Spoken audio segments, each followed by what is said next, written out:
जय माता दी दोस्तों। तो मंजू पांडे अवधि गीत की तरफ से आप सबका ढेर सारी शुभकामनाएं नवरात्रम के और बहुत बहुत सारा प्यार दुलार।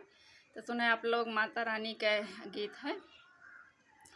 हे 9 दिन पंडलवा माँ बाहर मैया, बाहर मैया, चढ़ के शेरवा पे बैठे हमार मैया। हे 9 दिन मैया भक्त पूजा करें, 9 दिन मैया भक्त पूजा करें। होई जा तू भगतन पे दयाल मैया, दयाल मैया, चढ़ के शेरवा पे बैठे हमार मैया।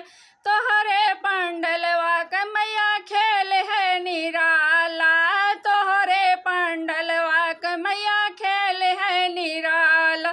भक्ति माँ डूबे भगते तोहर मैया, तोहर मैया, होई जा तू भगतन पे दयाल मैया, होई जा तू भगतन पे दयाल मैया।